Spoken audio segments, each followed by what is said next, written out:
hindi lingid sa atin, ngayong nakaraang linggo ay binisita tayo ng magkasunod na bagyo at maraming bahay at buhay ang naapektuhan ng magkasunod na bagyong ito. Although hindi naman sa direktang salamat sa Diyos tumama sa atin dito sa Rizal, pero yung mga kababayan natin ay sobrang naapektuhan ito dahil magkasunod na bagyo yung dumaan sa atin. Pero sa kabila niyan ay nakakita tayo ng mga komunidad na sama-samang bumabangon mula doon sa kanilang naranasang mga kalamidad. At sa gitna ng mga trahedyang yan, ang mga tao ay nakikita natin yung pagtutulungan, nagiging matatag dahil sa kanilang ugnayan. Sabi nga ng iba ay lumalabas yung pagka-Pilipino natin sa panahon ng may mga ganitong kalamidad. At higit dapat dyan ang larawan ng isang iglesia. Higit dapat dyan ang itsura ng isang iglesia ng Panginoong Hesukristo. Sa kabila ng hindi pagkakaintindihan, pagkakaiba-iba ng disenyo ng Diyos sa iglesia, ay merong isang komunidad na nagbubuklod sa kanila dahil sa biyaya ng Panginoong Hesukristo. At ganyan yung makikita natin sa passage natin ngayon sa Corinthians, 1 Corinthians chapter 1, verse 4 to 9. At bago i-address si Apostol Pablo yung problema sa iglesia sa Corinto, ay meron muna siyang pasasalamat na ginawa. Hindi dahil maganda o pangit yung nangyayari sa iglesia, kundi dahil sa mabuting Diyos na humahawak at nangunguna sa mga mananampalataya sa Corinto. Kaya inaanihan ko ang bawat isa na tayo po ay tumayo at sama-sama nating basahin yung 1 Corinthians chapter 1 verse 4 to 9. 1 Corinthians chapter 1 verse 4 to 9. Verse 4, lagi akong nagpapasalamat sa aking Diyos tungkol sa inyo dahil sa biyaya ng Diyos na ipinagkaloob sa inyo sa pamamagitan ni Kristo Jesus. Dahil sa pakikipag-ugnay ninyo sa Kanya ay pinayaman kayo sa lahat ng paraan, sa pananalita at bawat kaalaman, kung paanong pinagtibay sa inyo ang patotoo ni Kristo.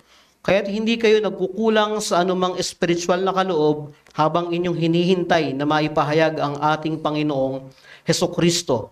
Siya rin ang magpapatibay sa inyo hanggang sa katapusan upang walang anumang maiparatang sa inyo sa araw ng ating Panginoong Hesukristo. Verse 9, last verse, mapagkakatiwalaan ang Diyos at sa pamamagitan niya ay tinawag kayo upang makiisa sa kanyang anak, si Hesukristo na ating Panginoon. Yan po ang salita ng Diyos, napakayaman. Nakaupo na po tayo. So sinimulan ni Apostol Pablo yung kanyang sulat sa mga taga-Korinto sa pamamagitan ng pagpapahayag ng pasasalamat sa Diyos para sa mga biyayang natatamo o natamuna ng mga Kristiyano sa Korinto. Sinulat niya ito sa panahon na kung saan andun ang kaguluhan, pagkakabahabahagi, yung mga membro ay may nahahati ang kanilang mga opinyon o mga pananaw. So mahalaga ang konteksto ng sulat na ito dahil nakatutok ito sa pagsasaayos ng kanilang mga hidwaan at pagtuturo sa isang nagkakaisang pananampalataya sa Panginoong Hesukristo. Hindi maganda yung, sabi nga ng iba ay hindi maganda yung testimonya ng Corinthian Church, pero gusto kong sabihin sa inyo na ang iglesia sa Corinto ay sumasalamin lang sa mga realidad na nangyayari ngayon sa maraming iglesia sa panahon natin sa ngayon. Maaring iba't iba yung antas o bigat ng mga pagsubok na kinakaharap nila, pero ito ay sumasalamin sa mga katotohanan hindi natin kayang tanggihan na nangyayari sa loob ng isang iglesia. Pero dito ay pinapakita ni Apostol Pablo yung kahalagahan ng pagkakaisa sa pamamagitan ng pagkilala sa mga biyayang ibinigay ng Diyos sa kanyang iglesia. Pansinin niyo yung verses 4 to 9 na yan, itinatampok niya dyan yung mga sumusunod na biyaya na ibinigay ng Diyos. Nakilala sila ng Diyos, meron silang mga spiritual na kaloob, at higit dyan, yung pinakamaganda ay may katiyakan sila ng kanilang kaligtasan. Ang mga ito ay mahalaga sa kanilang patuloy na paglalakbay sa pananampalataya na nag-aanyaya sa kanila ng pagpapatuloy sa pagtitiwala sa Diyos. Ang pasasalamat ni Pablo ay nakabatay hindi sa kanilang perpektong ginagawa, actually marami nga silang kapintasan, kundi sa katapatan ng Diyos sa kanyang mga pangako. Ang iglesyang ito ay nagpapakita ng yaman ng grasya at katapatan ng Diyos. At dito rin makikita natin ang pagkapayak ng mensahe ni Apostol Pablo sa mga taga-Korinto. Ipinapakita niya ang mga biyayang natamo nila mula sa Diyos na hindi nakasalalay sa kanilang mga kahusayan, kundi sa kabutihan at biyaya ng Diyos. Kaya ang pagtutok sa mga biyayang ito ay nagbibigay ng inspirasyon upang ang mga miyembro ng iglesia sa panahon natin sa ngayon ay magsikap sa kanilang pananampalataya na merong pagtutulungan, pakikialam sa isa't isa. At tulad ng iglesia sa Korinto, ang mga iglesia ngayon ay may mga kapintasan, meron siyang kahinaan, may mga pagkukulang. Ngunit dahil sa biyaya ng Diyos, ang iglesia ay patuloy na umiiral upang tayo ay patatagin at gabayan sa ating pananampalataya. Ganyan ang biyaya ng Diyos sa loob ng iglesia. Yan ang kabutihan ng Diyos sa kanyang mga tao. Kaya ito yung gusto kong mensahe ibigay sa inyo ngayong hapon, na ang iglesia ay kaloob ng biyaya at isang patunay ng katapatan ng Diyos sa mga mananampalataya. Ang iglesia ay isang kaloob ng biyaya at isang patunay ng katapatan ng Diyos sa mga Kristiyano, sa mga mananampalataya. The church is a gift of grace and testament of God's faithfulness to the believers.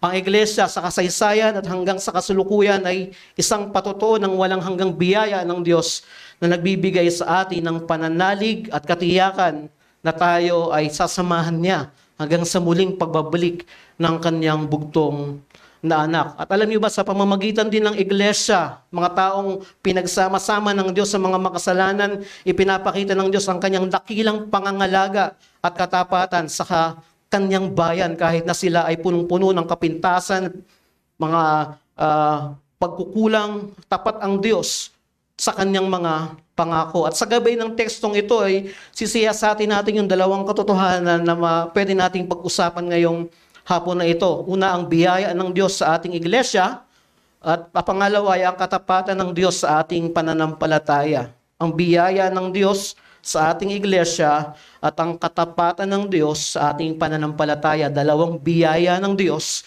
na makikita nating katotohanan sa iglesia ng Panginoong Hesukristo. So, tingnan natin yung una, the grace of God in our church. Ang Diyos ay tapat sa kanyang pangako at nagbibigay ng mga biyaya na nag-uugnay sa atin sa kanyang iglesia. Pansinin niyo yung verse 4. Yung pasasalamat dyan ni Pablo sa Diyos ay naglalarawan ng pagkilala sa mga biyayang naktamo ng iglesia. At ang bawat mananampalataya ay tumanggap ng mga espiritual na kaloob mula sa Diyos. Ibig sabihin, sino mang miyembro na nakipag-isa kay Kristo at kabilang sa iglesia, meron siyang kaloob na iminigay ang Diyos sa kanya para gamitin sa pagpalaganap ng ebanghelyo at pagpapatibay ng kapatiran sa loob ng iglesia. Walang sayang na mananampalatayang ikinabit si Kristo sa kanyang kawan na hindi gagamitin ng Diyos upang pagtibayin niya yung mga membro sa loob ng iglesia. Binanggit dyan yung pinakamalalaking biyaya ng Diyos. Andyan yung karunungan, kaalaman at pananampalataya. At alam niyo ba yung salitang dahil sa biyaya ay nagpapakita na ang ating mga kaloob ay hindi galing sa ating mga sariling pagsisikap kundi sa kabutihan ng Diyos. Kung meron kang kakayahan na higit sa iba, ay hindi galing yan sa'yo. Galing yan sa kabutihan ng Diyos. Kaya wag mong tingnan na mas maliit yung ibinigay na kaloob sa iba kumpara sa kaloob na meron ka. Maaaring magkaiba kayo ng kakayahan, magkaiba kayo ng estado, pero iisa lang yan sa paningin ng Diyos sa layunin ng pagpapatibay sa pananampalatayang Kristiyano. Ang mga kaloob na ito ay dapat gamitin upang makabuti sa isa't isa sa ating iglesia. Hindi mo ito gagamitin para lang sa sarili mong kapakanan o pang sariling interest. And this passage reminds us that every gift within the church comes from God's kindness. At hinihimok tayo nito bilang mga tapat na katiwala ng kaloob na yan. Ngayon, tanungin mo yung sarili mo, paano mo ba ginagamit yung ipinagkatiwala sa yung kaloob ng Diyos? Diyan mo gamitin mo salamin ang salita ng Diyos kung paano ka nagiging tapat na katiwala ng mga kaloob sa iyo ng Diyos.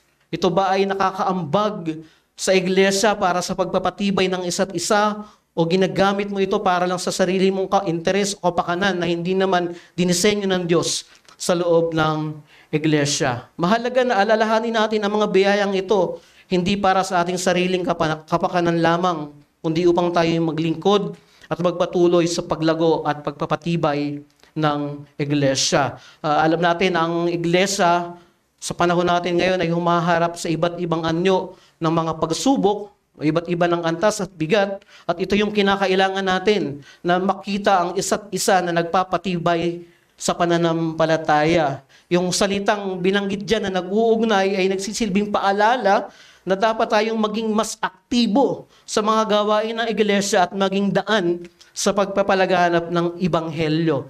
Pag-aralan natin yung salitang nag-uugnay dito sa konteksto na ito ay napakalawak ng pwede natin pag-usapan. Sapagkat hinihimok nito yung mga mananampalataya na kung gaano ka kaaktibo nun, ngayon na mas naunawaan mo na yung biyaya ng Diyos, ito dapat yung nakikita sa isang mananampalataya. At ito ay intentional na ginagawa ng isang Kristiyano, anuman yung kanyang pakiramdam, anuman yung kanyang mga pinagdadaanan. So, bilang mga Kristiyano, huwag nating kalimutan na mayroon tayong lugar sa iglesia. Alalahanin natin ang ating spiritual na paglago at suporta ay masusumpungan natin, hindi labas sa mga kaparaanan ng Diyos na dinisenyo niya. Lahat ng yan ay hindi natin makikita sa labas. Kung nangangailangan ka ng kalakasang spiritual, hindi mo yan masusumpungan sa labas. Hindi mo makikita yan sa mga anumang institusyon o anumang mga grupo o samahan. Maaring aliwin ka niyan, pero hindi yan pang matagalan. Pang temporal na suporta lang yung susumpungan mo sa kanila. Pero iba ang iglesia sapagkat ang pinag-uusapan dito ay buhay at kaluluwa. Kalakasang pagpapatuloy sa pananampalataya. At ito rin ay isang babala sa atin na huwag tayong madala sa pagiging abala sa sanlibutan na nagiging dahilan upang tumabang yung ating panlasa sa biyaya ng Diyos sa loob ng iglesia. At isa pang paalala na huwag tayong maging mayabang o abusado sa mga biyayang ibinigay ng Diyos sa atin. Sapagkat ang mga ito ay ipinagkaloob hindi upang magmayabang kundi upang maglingkod. Kung nakikita mo nakagamit-gamit ang isang kapatid sa ganitong larangan, matuwa ka dahil biyaya na yun ng Diyos. Ipagpasalamat mo dahil may kapatid na ganito. Huwag mong hilahin pababa. Ipanalangin mo na mas lalo siyang maging epektibo bilang lingkod ni Jesus na nagpapalaganap ng ibanghelyo at nag-aambag ng kalakasan sa mga mananampalataya. Kaya ang ating mga kaloob ay dapat gamitin para sa kabutihan ng iglesia at para sa kaluwalhatian ng Diyos, hindi para sa ating pangsariling mga interes. Kaya ang iglesia nakikita ang biyaya ng Diyos ay may lakas sa kanilang paglakad sa pananampalataya. Ang iglesyang nakikita ang biyaya ng Diyos ay may lakas sa kanilang paglakad sa pananampalataya. Ang katapatan ng Diyos ay nagbibigay katiyakan sa bawat Kristiyano na hindi tayo nag-iisa sa ating paglakad sa pananampalataya. Huwag nating isipin na ang buhay Kristiyano ay tayo lang. Tayo ay inilagay sa isang komunidad na mayroong pakialam pagdating sa pananampalatayang Kristiyano. Kaya mahalaga na naiintindihan natin yung biyayang ito sapagkat doon din tayo makakasumpong ng kalakasan sa paglakad natin sa pananampalataya. At sa pagbabahagi ng biyayang ito ay nagiging tagapaghatid tayo ng pagmamahal ng Diyos at pagkakaisa sa komunidad ng mga mananampalataya. Alam niyo ba na ang biyaya ng Diyos ay nagbibigay ng kakayahan sa iglesia na magpatuloy sa kabila ng mga kahinaan niya? Marami nang sumubok na pigilan ang ibanghelyo. Marami nang sumubok na buwagin ang iglesia ng Panginoong Jesucristo. Pero hindi sila nagtagumpay. At base nga sa survey, ang iglesia, ang church, ang pinakang huling pinupuntahan ng mga tao pag walang-wala na silang pag-asa. Bakit? Kasi doon nila nakikita ang kahalagahan ng buhay. Doon nila naiintindihan ang bakit sila nag-i-exist, bakit sila nandito, bakit may mga pagsubok, bakit may mga paghihirap. Doon nila nakikita ang disenyo ng buhay sa naipapangaral na salita ng Diyos sa kanilang kalagitnaan. Ang Diyos ay nag-provide sa atin ng mga regalo sa iglesia at tinawag niya tayo upang mapagkumbabang gamitin yung mga kaloob na yan. Kaya ang tanong sa iyo ay, yung kaloob na ibinigay sa iyo ng Diyos, paano mo ito ginagamit bilang ikinabit ka sa katawan ni Kristo? Ang bawat isa nagko-contribute na iba't iba, unique yung contribution natin. Huwag nating kalimutan na biyaya pa rin ng Diyos yun na nag-iisa sa mga iba't ibang gift na yon sa loob ng iglesia. Pagpapakita lamang ito na ang depende natin ay hindi doon sa regalong tinanggap natin, kundi doon sa nagbigay ng regalo sa kanyang iglesia. Kaya kung may hamon tayo ditong makikita, ay maglingkod ka at makilahok ka sa mga gawain ng iglesia upang mas makilala lalo ang magandang biyaya ng Diyos sa pagtitipon ng mga mananampalataya. Yan ang hamon sa iyo at sa akin dito. Kung naglilingkod ka na, mas lalo mong linangin yung paglilingkod mo. Kung hindi ka ba nakikilahok sa usapin ng pananampalataya, makiisa ka, makilahok ka sa mga gawain ng iglesia upang mas lalong matanyag ang biyayang ito ng Diyos. Alam niyo yung pinakang sakit ng iglesia sa panahon natin sa ngayon ay tukuyin kung ano yung mga comparison sa loob ng iglesia. Yung ikumpara ang isa't isa sa iba. Isa yan sa mga sakit na hindi natin napapansin, pero yan ay sakit ng maraming Kristiyano na ikumpara ang kapatid niya sa ibang Kristiyano.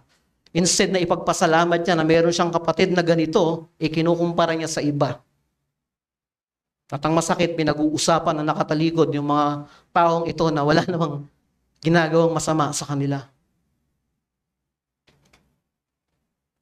Gamitin natin ng tama ang biyayang kaloob ng Diyos upang maglingkod at itaguyod ang ating pananampalataya. At ang maling paggamit ng biyayang ito ng Diyos sa isang malaking kasalanan sa nagbigay mismo ng regalo sa kanyang iglesia. Kasalanan ito laban sa Diyos na nagdudulot ng alitan at pagkakanya-kanya sa loob ng iglesia.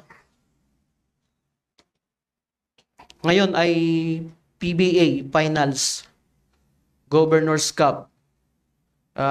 Ngayon yata yung Game 4 kung hindi ako nagkakamali. No? At sa basketball, sa larangan ng palakasan, alam natin na pagka ang usapin ay grupo o samahan, hindi siya pwedeng magwagi nang siya lang mag-isa. Ganyan din sa basketball, pagka wala naman sigurong one-on-one sa PBA.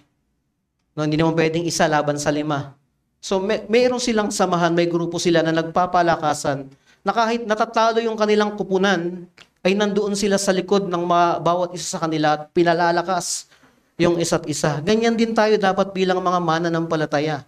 Pinalalakas natin ang isang kapatid na nanghihina o dumadaan sa anumang hindi mabuting pinagdadaanan niya.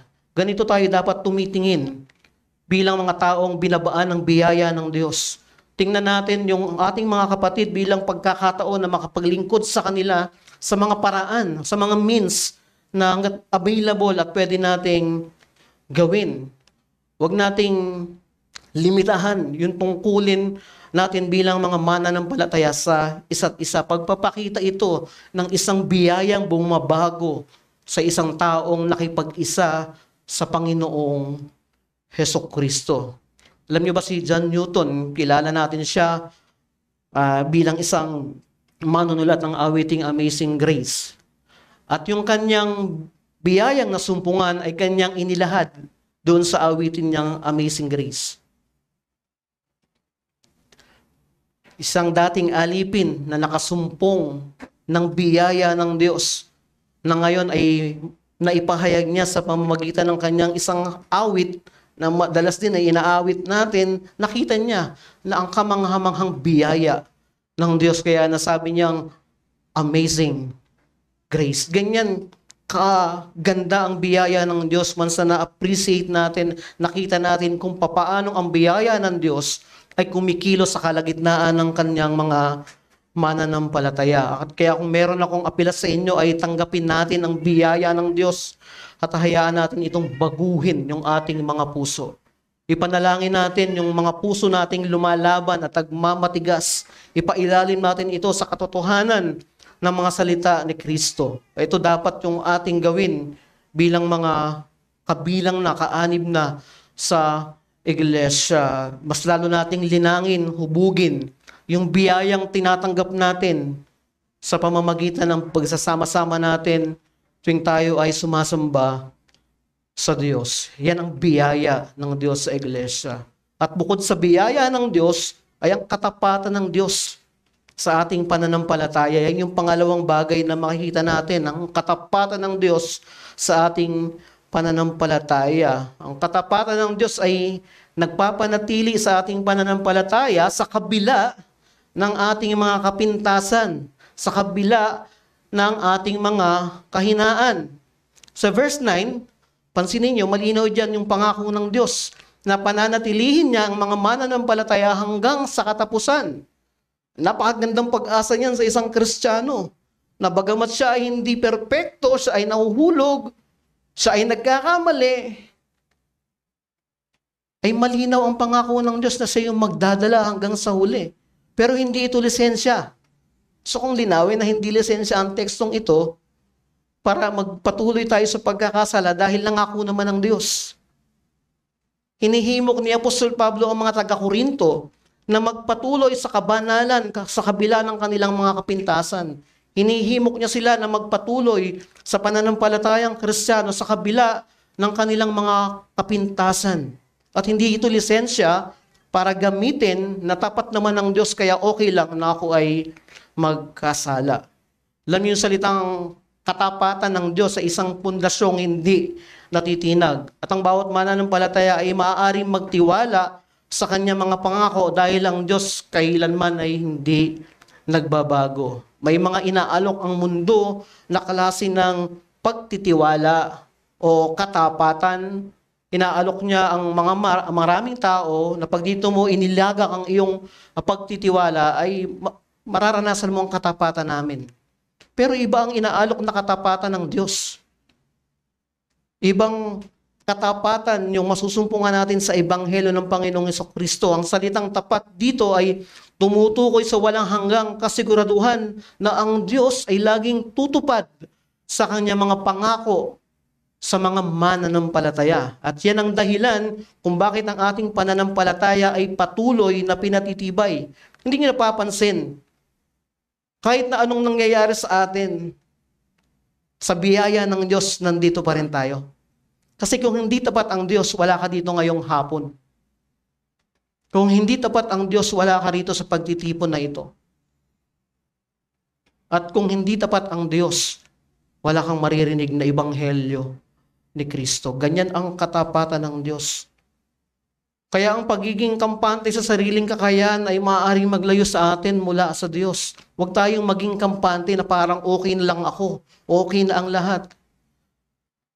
May mga kasalanang simple lang na pag hindi natin nakita, ay unti-unti tayo nitong igugupo, palayo sa pananampalataya. Pagpapakita ng pagkilala sa Diyos yung pang-araw-araw na kailangan nating sumandal sa kanyang katapatan sa halip na sa ating sariling mga kalakasan. Hindi natin sinasantabi na meron talaga tayong lakas. Pero kung usaping pananampalataya, wala ka nun. Wala ako nun. Wala tayo nun. Lahat tayo ay umaasa sa matapat na biyaya ng Diyos.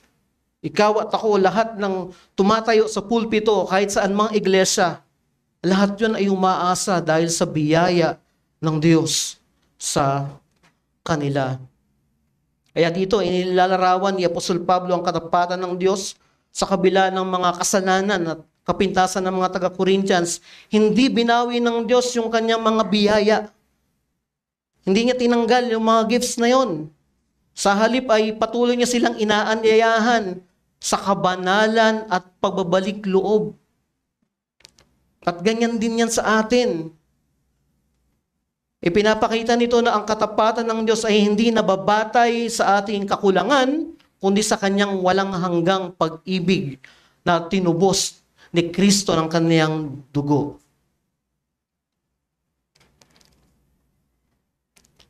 Alam niyo, ang maganda rito, yung katapatan ng Diyos ay mula pasasimula ng ating pananampalataya hanggang sa ating paglago dito at hanggang sa muling pagbabalik ng Panginoong Jesucristo. At sino yung nagsustina nun?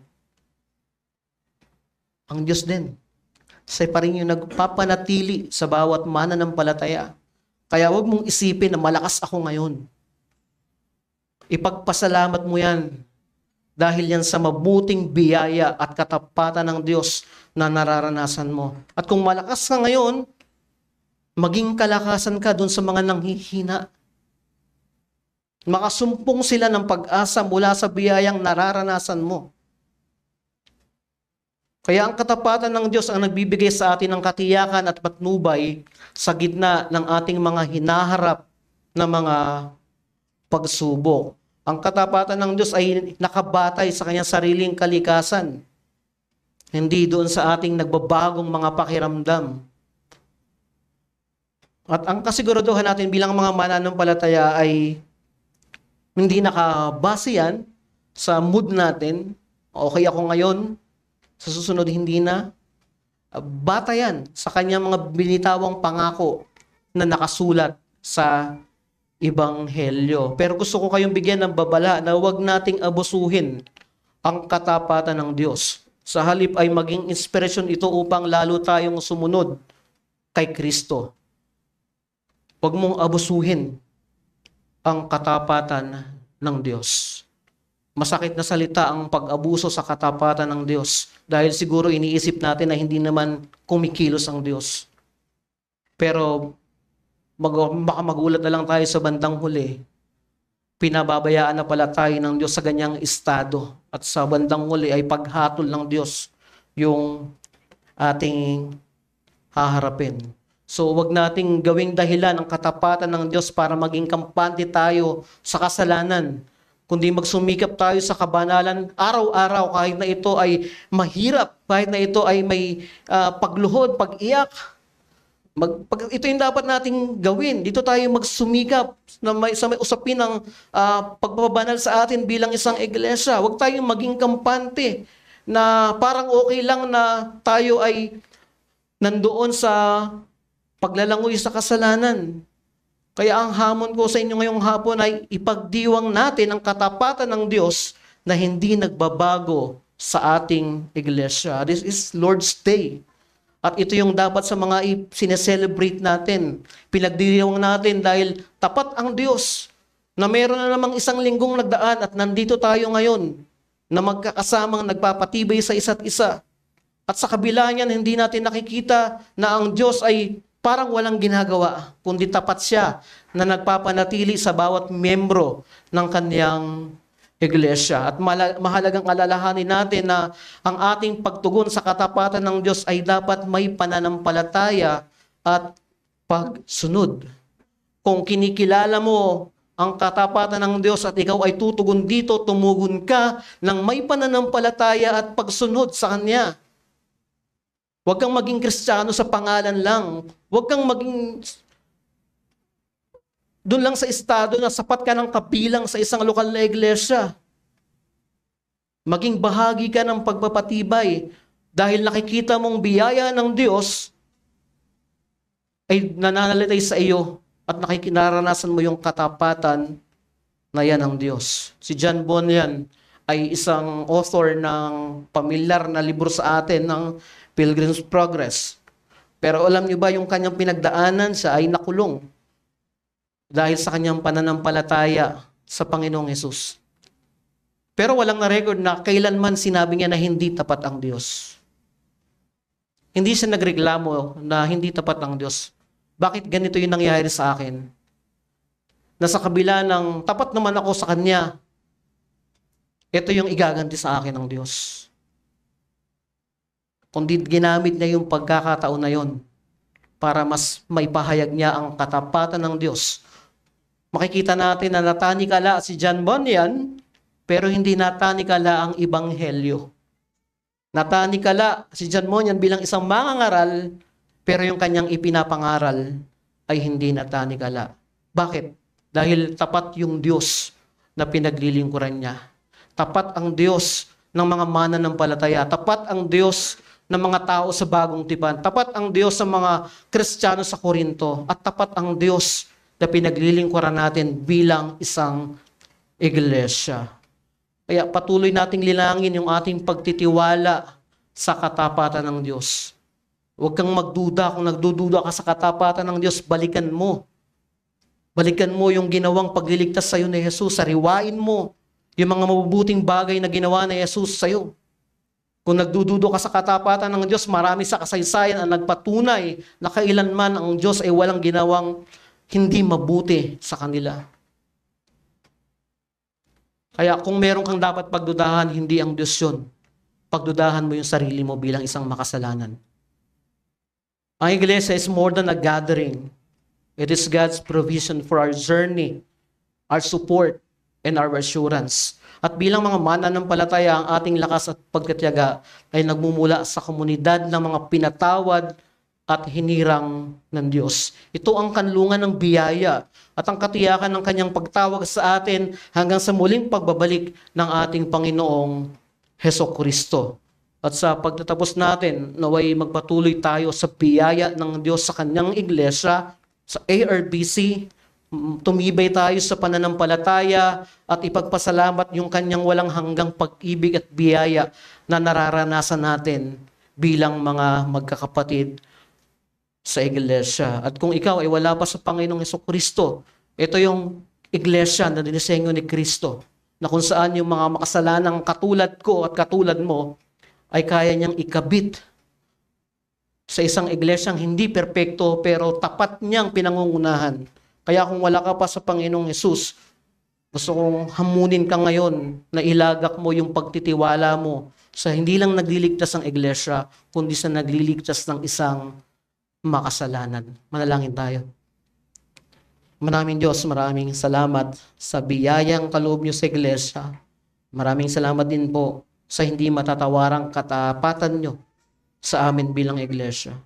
Maaring may kanya-kanya kaming dahilan, maaring may kanya-kanya kaming pinagdadaanan, pero hindi namin maitatanggi na tapat ka na kumikilos sa aming kalagitnaan. At ito ay biyaya na dapat naming ipagpasalamat linggo-linggo, araw-araw, minu-minuto, na kami ay nakakasumpong pa rin at nakakatayo sa pananampalatayang ito. Hindi dahil yun sa lakas at husay namin, kundi dahil yun sa katapatan mo sa iyong iglesia. Kaya lahat ng ito ay pinagpapasalamat namin. Hubugin mo kami ng may pagpakumbabang puso na sumusunod sa pananampalatayang ito. Salamat po sa pangalan ni Jesus. Amen.